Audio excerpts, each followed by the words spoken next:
Your phone is training you to be weak. Read that again. Every tap, every swipe, every scroll, it's shaping you. You wake up and reach for it. You feel bored and reach for it. You feel stressed and reach for it. That's not convenience, that's conditioning.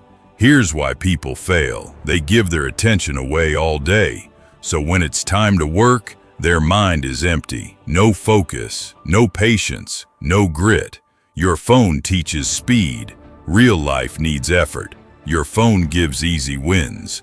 Real growth feels slow. So real work starts to feel painful. And you avoid it. That's the trap. Here's how you break it. Step 1. No phone for the first hour of the day. Not just checking. None. Step 2. Turn boredom into training. When there's nothing to do nothing. Let your mind toughen up. Step 3. Use the phone with rules. Set times. Set limits. You control it or it controls you. This will feel uncomfortable. Good. Weakness hates resistance. Now picture this. You can sit in silence. You finish tasks. You don't panic without noise. Your focus is sharp again. You feel solid, present, in charge.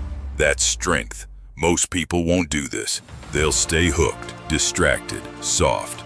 Don't be one of them. Put the phone down. Pick the hard thing. Start now.